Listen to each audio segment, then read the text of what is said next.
नमस्कार दोस्तों, learn with RJ में आपका स्वागत है।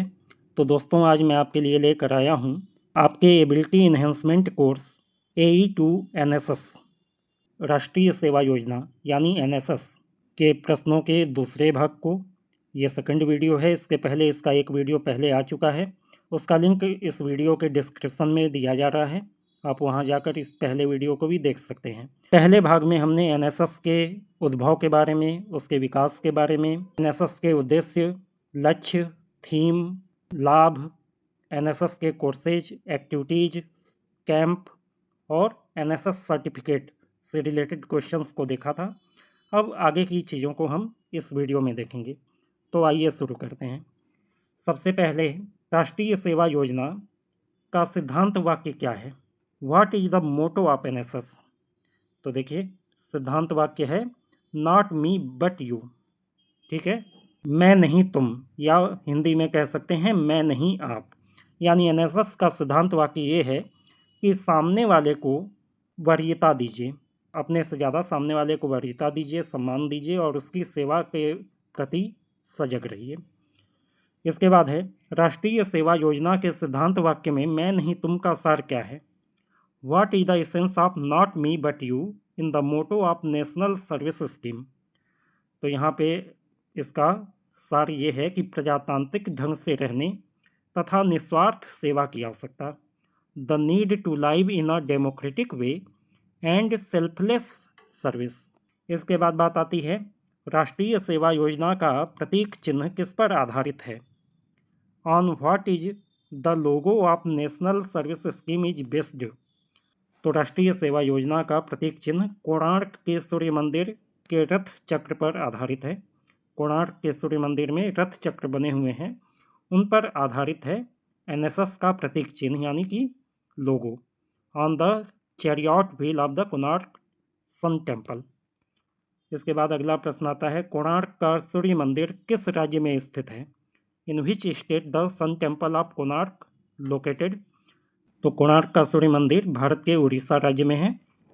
इसके बाद आती है बात राष्ट्रीय सेवा योजना का प्रतीक चिन्ह किस राज्य के स्मारक से लिया गया है? The logo of NSS has been taken from which state monument?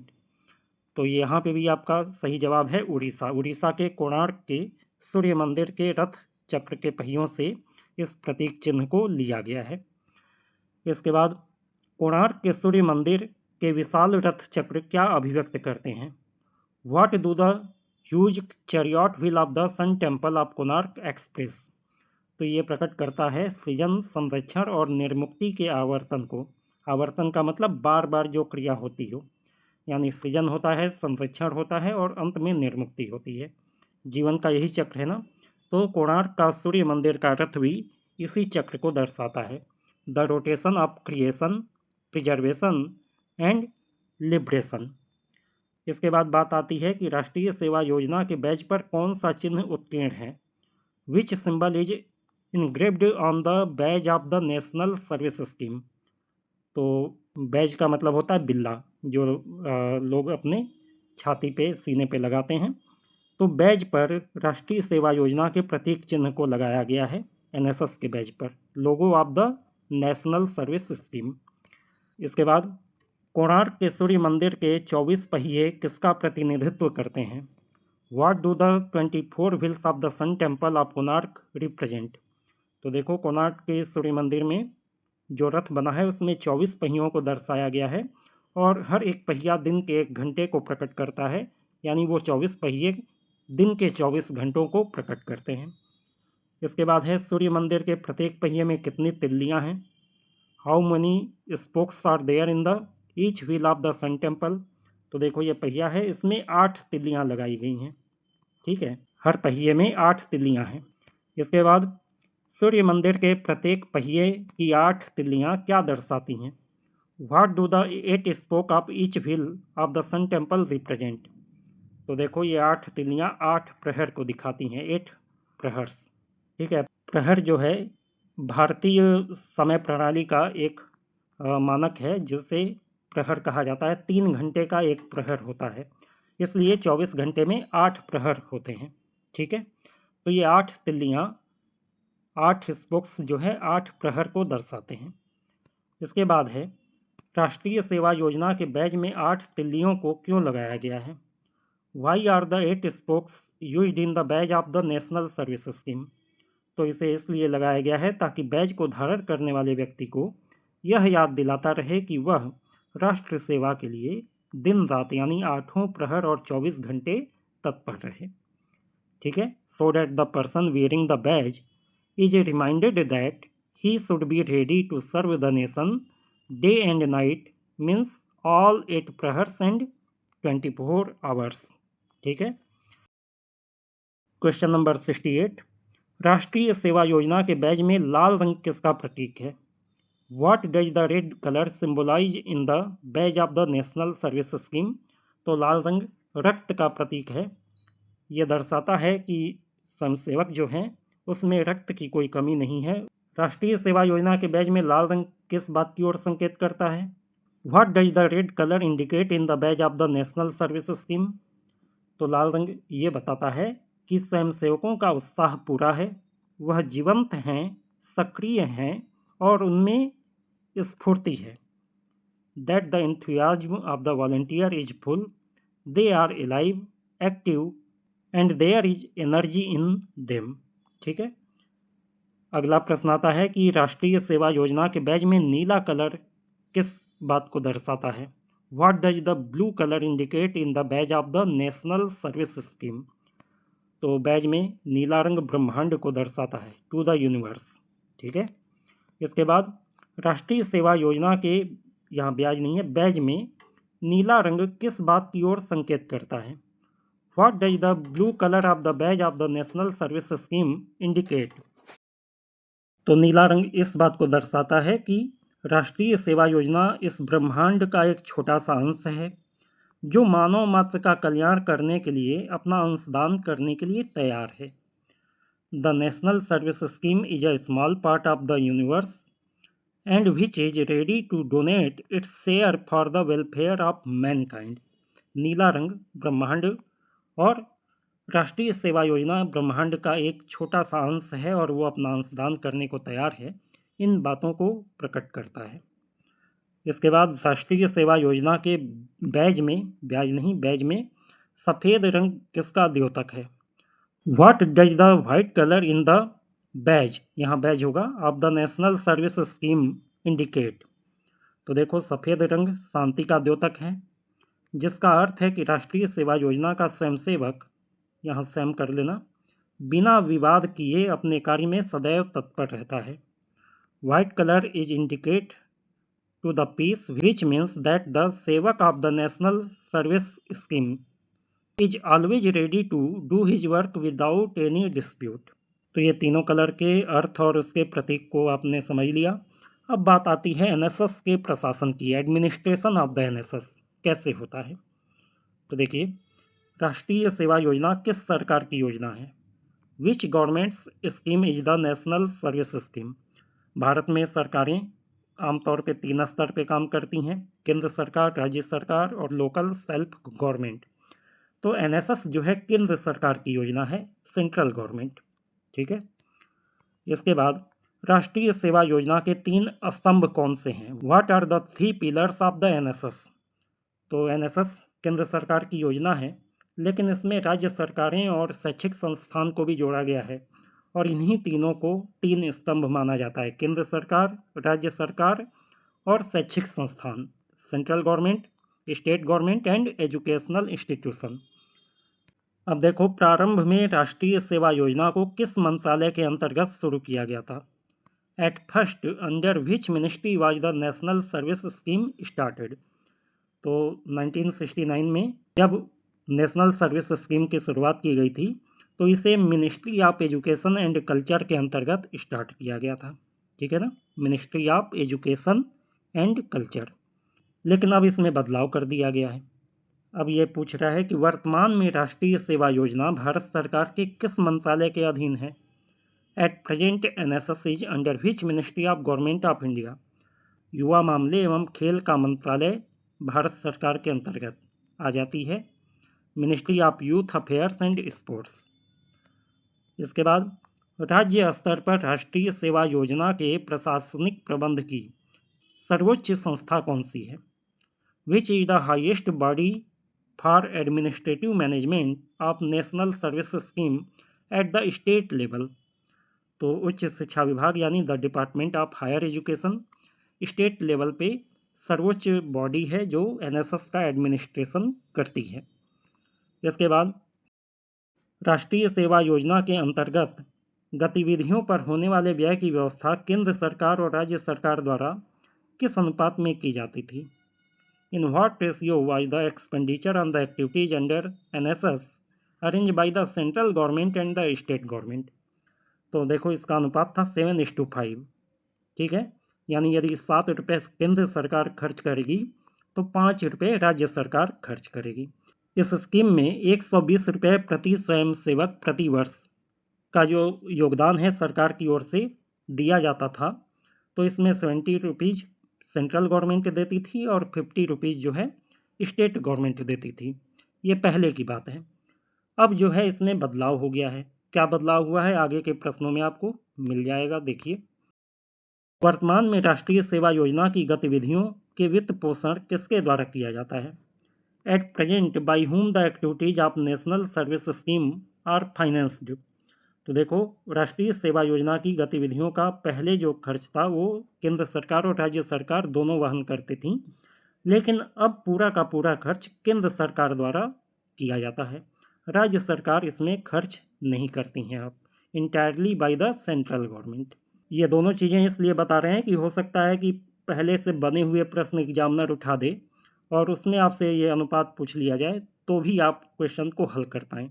वर्तमान में तो पूर्णतया केंद्र सरकार उसका व्यय करती है, लेकिन पहले जो है कुछ समय पहले तक केंद्र सरकार और राज्य सरकारें दोनों व्यय को आपस में बांट लेती थीं। तो पुराना प्रश्न भी यदि आपके पास आ जाए तो आप उत्तर दे पाएँ, इसलिए दोनों बातों को शामिल किया गया है। अब बात आती है वर्तमान में राष्ट्रीय सेवा योजना में नियमित गतिविधियों के लिए केंद्र सरकार कितने रुपए का अनुदान देती है? अब इसे अनुदान भी कहा जा सकता है, खर्च भी कहा जा सकता है, वित्त पोषण या वित्त व्यवस्था भी कहा जा सकता है, या योगदान भी कहा जा सकता है। तो एक तरीके से केंद्र सरकार कितने पैसे देती है? तो इसका उत्तर है 400 रुपये प्रति स्वयंसेवक प्रति वर्ष, यानी हर स्वयंसेवक को 1 साल के लिए 400 रुपये का खर्च केंद्र सरकार देती है। इंग्लिश में देख लीजिए, eight present how much grant या एक्सपेंडिचर, फाइनेंशियल अरेंजमेंट, कंट्रीब्यूशन, चारों में कोई भी शब्द पूछा जा सकता है। Does the central government give for the regular activities of NSS? तो ये होगा 400 rupees per volunteer per year. इसके बाद है वर्तमान में राष्ट्रीय सेवा योजना के विशेष कैंपिंग कार्यक्रम के लिए यानी विशेष शिविर के लिए केंद्र सरकार कितना अनुदान, वित्त व्यवस्था या योगदान करती है? तो देखो, प्रति स्वयंसेवक 700 रुपये का अनुदान देती है केंद्र सरकार और लगातार 2 वर्षों के लिए देती है, यानी फर्स्ट ईयर के लिए 700 देगी और 700 सेकेंड ईयर के लिए देगी। At present how much grant, expenditure, financial arrangement, contribution does the central government give for the special camping programme of the national service scheme? 700 rupees per volunteer for 2 years. ठीक है, इसके बाद बात आ जाती है राष्ट्रीय सेवा योजना पुरस्कार की। एनएसएस के अंतर्गत बहुत सारे पुरस्कार भी आजकल दिए जाने लगे हैं। तो ये पुरस्कार शुरू कब हुए थे? राष्ट्रीय सेवा योजना पुरस्कारों की शुरुआत कब की गई थी? तो वर्ष 1993-94 में। When was the national service scheme award started? In the year 93-94। इसके बाद राष्ट्रीय सेवा योजना पुरस्कार कौन प्रदान करता है? Who give the national service scheme award? तो ये युवा मामले एवं खेल मंत्रालय, जिसके अंतर्गत एनएसएस का प्रशासन होता है, वही इस अवार्ड को भी देती है, ministry of youth affairs and sports. इसके बाद अगला प्रश्न है, प्रत्येक वर्ष कितने स्वयंसेवक राष्ट्रीय सेवा योजना पुरस्कार से पुरस्कृत किए जाते हैं? How many volunteers are awarded with the NSS award every year? तो हर साल 30 वॉलंटियर सेलेक्ट किए जाते हैं, बेस्ट 30 को सेलेक्ट किया जाता है और उन्हें अवार्ड दिया जाता है। इसके बाद बात आती है कि राष्ट्रीय सेवा योजना पुरस्कार के अंतर्गत स्वयंसेवकों को कितनी धनराशि प्रदान की जाती है, यानी पुरस्कार कितने रुपए का दिया जाता है? How much money is given to the volunteer under the national service scheme award. तो जो वॉलंटियर इस अवार्ड को जीतते हैं उनको 1,00,000 रुपये की धनराशि दी जाती है। इसके बाद है राष्ट्रीय सेवा योजना पुरस्कार योजना के अंतर्गत कितनी एनएसएस, यहाँ पे नस नहीं है एनएसएस है, कितनी एनएसएस यानी राष्ट्रीय सेवा योजना यूनिट्स को पुरस्कार प्रदान किया जाता है। अब यहाँ यूनिट्स की बात हो गई, वहाँ पे पहले वॉलंटियर की बात की गई थी, इंडिविजुअल लेवल। अब यह सामूहिक स्तर की बात हो गई कि एक यूनिट में 100 स्टूडेंट होते हैं। अब उस पूरी के पूरी यूनिट को 10 बेस्ट यूनिट को चुना जाता है पुरस्कार के लिए।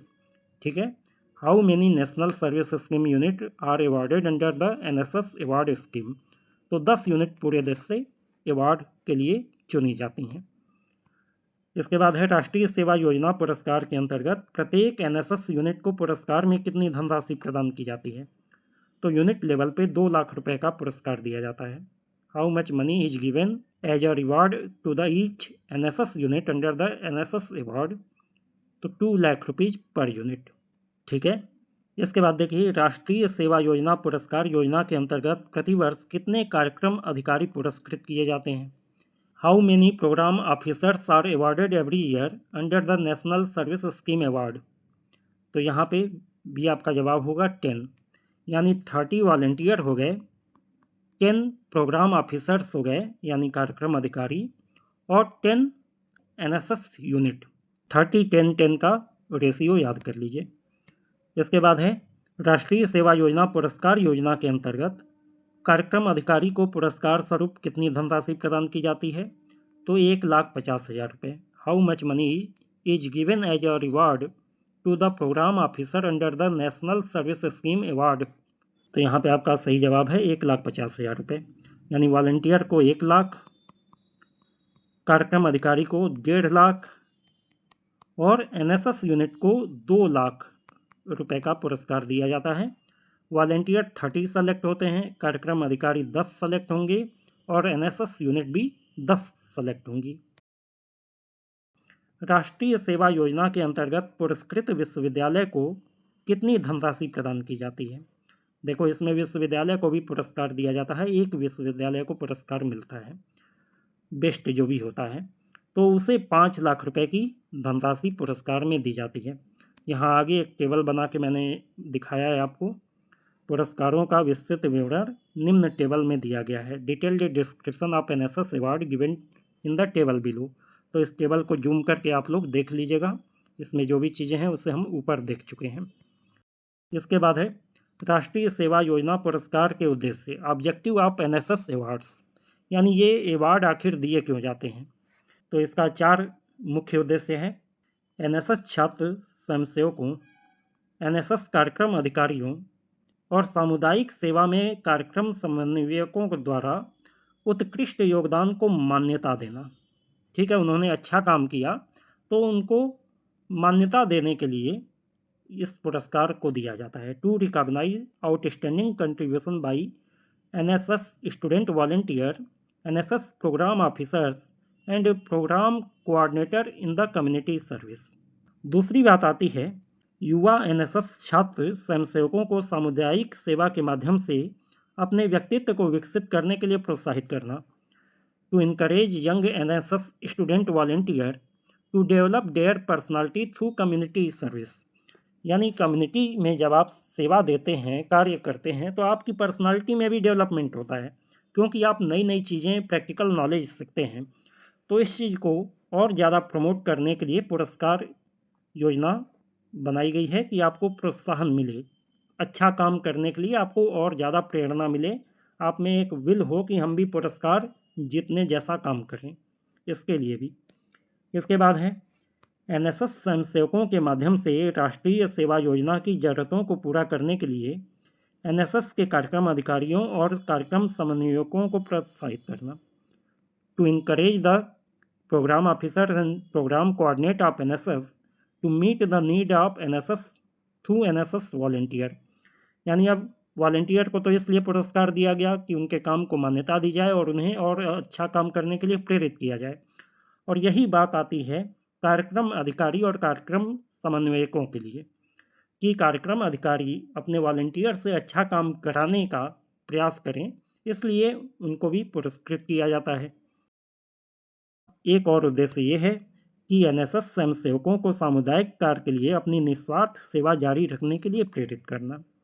To motivate the NSS volunteer to continue their selfless service toward community work, यानी एनएसएस के स्वयंसेवक न केवल एनएसएस से जुड़कर बल्कि उसके बाद भी अपने निस्वार्थ सेवा के कार्य को जारी रखें, इसके लिए भी ये पुरस्कार दिए जाते हैं। अब आज का लास्ट टॉपिक राष्ट्रीय सेवा योजना के अंतर्गत मनाए जाने वाले प्रमुख दिवस हैं और इसमें किए जाने वाले प्रमुख कार्यक्रम। Major days celebrated under national service scheme and major programmes to be conducted in it. राष्ट्रीय सेवा योजना में आपने देखा है कि सेवाएं छुट्टियों के दिनों में, वीकेंड में और पढ़ाई के समय के बाद के खाली समय में की जाती हैं। तो बहुत सारे दिवस ऐसे हैं जिनमें छुट्टियां होती हैं और उनमें एनएसएस के कार्यकर्ता वॉलंटियर्स अपना काम करते हैं और अपनी सेवाएं देते हैं। तो इसके लिए बहुत सारे दिवस बनाए गए हैं और उसमें अलग अलग तरीके के प्रोग्राम किए जाते हैं। तो उसका विवरण यहाँ से चालू होता है। ये सभी दिवस क्योंकि एनएसएस से जुड़े हुए हैं, इसलिए इनमें से किसी भी दिवस के बारे में प्रश्न बना के आपसे पूछा जा सकता है। तो सबसे पहले बात आती है, यहाँ पे देखिए, वन महोत्सव सप्ताह, वन महोत्सव वीक 1 जुलाई से 7 जुलाई तक इसे मनाया जाता है। ठीक है, और इसमें कार्यक्रम क्या होता है, पौधों का रोपण किया जाता है, यानी पेड़ लगाए जाते हैं और वन के प्रति जागरूकता के कार्यक्रम चलाए जाते हैं, प्लांटेशन एंड अवेयरनेस प्रोग्राम। अब इसके बाद स्वतंत्रता दिवस यानी इंडिपेंडेंस डे, सबको मालूम है 15 अगस्त को मनाया जाता है और एनएसएस के कैंडिडेट भी इसे मनाते हैं और इस दिन वो लोग गोष्ठी करते हैं यानी मीटिंग या सेमिनार करते हैं और स्वतंत्रता दिवस के बारे में चर्चाएं करते हैं। इसके बाद अगला कार्यक्रम होता है सद्भावना दिवस और इसे मनाया जाता है 20 अगस्त को। इसमें भी प्लांटेशन किया जाता है यानी पौधरोपण किया जाता है या फिर गोष्ठी यानी डिस्कशन किया जाता है। इसके बाद बात आती है शिक्षक दिवस, 5 सितंबर को मनाते हैं एनएसएस के वॉलंटियर्स। टीचर्स डे 5 सितंबर, और इसमें भी गोष्ठी होती है यानी डिस्कशन होता है या पौधरोपण यानी प्लांटेशन का काम होता है। इसके बाद अंतर्राष्ट्रीय साक्षरता दिवस 8 सितंबर को, इंटरनेशनल लिटरेसी डे 8 सितंबर, और इसमें लिटरेसी रैली निकाली जाती है यानी साक्षरता रैली निकाली जाती है। रैली का मतलब होता है जुलूस वगैरह निकालना। ठीक है, इसके बाद एनएसएस में राष्ट्रीय सेवा योजना दिवस मनाया जाता है। एनएसएस डे बहुत ही इम्पॉर्टेंट प्रश्न है। 24 सितंबर को, 24 सितंबर 1969 में ये लागू हुआ था, इसलिए 24 सितंबर के दिन राष्ट्रीय सेवा योजना दिवस मनाया जाता है। इसमें भी क्या तो रैली की जाती है या फिर डिस्कशन या सेमिनार किए जाते हैं। इसके बाद राष्ट्रीय रक्तदान दिवस 1 अक्टूबर को मनाया जाता है। नेशनल ब्लड डोनेशन डे 1 अक्टूबर, इस दिन रक्तदान किए जाते हैं। एनएसएस वॉलंटियर रक्तदान करते हैं, लोगों को रक्तदान करने के लिए प्रोत्साहित करते हैं और रक्त परीक्षण संबंधी कार्यक्रम भी आयोजित किए जाते हैं गरीब लोगों के एरिया में, स्लम्स में या गांव में। इसके बाद गांधी जयंती मनाई जाती है 2 अक्टूबर को एनएसएस में, और गांधी जयंती पर एनएसएस के वॉलंटियर अपने कैंपस में सफाई का काम करते हैं, कैंपस क्लीननेस, कैंपस यानी अपने कॉलेज में या यूनिवर्सिटी में, और साथ ही डिस्कशन वगैरह भी होता है, सेमिनार होता है। इसके बाद यातायात नियंत्रण दिवस 24 अक्टूबर को मनाया जाता है, ट्रैफिक कंट्रोल डे। ठीक है, और इसमें अवेयरनेस रैली और सेमिनार जैसे कार्यक्रम होते हैं। इसके बाद नेक्स्ट जो डे है वो है राष्ट्रीय एकता दिवस यानी नेशनल यूनिटी डे, 31 अक्टूबर को मनाया जाता है। इस दिन भी डिस्कशन या सेमिनार होता है। इसके बाद बाल दिवस 14 नवंबर, चिल्ड्रंस डे, इसमें स्वास्थ्य मेला का आयोजन किया जाता है और शैक्षिक कार्यक्रम किए जाते हैं, एजुकेशनल प्रोग्राम किए जाते हैं। अगला जो दिवस है वो है राष्ट्रीय एकीकरण दिवस, नेशनल इंटीग्रेशन डे, 19 नवंबर को मनाया जाता है और इस दिन श्रमदान करते हैं वॉलंटियर्स और विचार गोष्ठी करते हैं। इसके बाद कौमी एकता पखवाड़ा पखवाड़ा यानी 15 दिन की अवधि को पक्ष या पखवाड़ा कहते हैं। तो नेशनल यूनिटी फॉरनाइट ये 10 से 25 नवंबर तक मनाया जाता है और इस 15 दिनों की अवधि में विभिन्न प्रकार की प्रतियोगिताएं की जाती हैं और बहुत सारे कार्यक्रम किए जाते हैं। Various competitions and programmes are organise during the 10th to 25th November. ठीक है। इसके बाद 1 दिसंबर को एड्स दिवस मनाया जाता है और इसमें रैली या सेमिनार का आयोजन किया जाता है। इसके बाद मानवाधिकार दिवस 10 दिसंबर को, इसमें भी रैली और सेमिनार होता है। ह्यूमन राइट्स डे 10 दिसंबर, रैली या सेमिनार। ये सारे डे आप याद कर लीजिएगा, इसमें से 1-2 प्रश्न बनना तय है। इसके बाद है विवेकानंद जयंती, 12 जनवरी को मनाई जाती है और इसमें एस्से और पोस्टर कंपटीशन यानी निबंध एवं पोस्टर प्रतियोगिताएं कराई जाती हैं। इसके बाद बात आती है राष्ट्रीय युवा सप्ताह, नेशनल यूथ वीक। ये 12 से 19 जनवरी तक मनाया जाता है और इस दौरान सेमिनार, नाटक, निबंध, पोस्टर प्रतियोगिता जैसे बहुत सारे कार्यक्रम किए जाते हैं। सेमिनार, ड्रामा, एस्से, पोस्टर कंपटीशन एक्सेट्रा। और इसके बाद गणतंत्र दिवस मनाया जाता है 26 जनवरी को, रिपब्लिक डे, और इसमें परेड या झांकी निकाली जाती है एनएसएस के छात्रों के द्वारा, वॉलंटियर्स के द्वारा। और 26 जनवरी के बाद सीधे जुलाई में कार्यक्रम फिर से चालू होता है, क्योंकि फरवरी से लेकर अप्रैल तक परीक्षाएं चलती हैं और मई जून में गर्मी की छुट्टियां होती हैं। इस दौरान एनएसएस के कार्यक्रम बहुत लिमिटेड होते हैं। ठीक है, तो आज के वीडियो में इतना ही। उम्मीद है कि ये वीडियो आपके लिए उपयोगी रहेगा। आपको बहुत सारे प्रश्न इनमें से मिलने वाले हैं आपके एग्ज़ाम में, तो इस वीडियो को 2-3 बार देखकर अच्छी तरीके से तैयारी कर लीजिए और इसके पहले के क्वेश्चंस को पहले वीडियो में आप देख सकते हैं। तो उम्मीद है कि ये वीडियो आपके लिए लाभकारी होगा। यदि वीडियो आपको अच्छा लगा हो तो वीडियो को लाइक शेयर कीजिए और चैनल को सब्सक्राइब करके बेल आइकन दबा लीजिए ताकि किसी भी नए वीडियो की नोटिफिकेशन आपको समय से मिल जाए। Good day to all of you.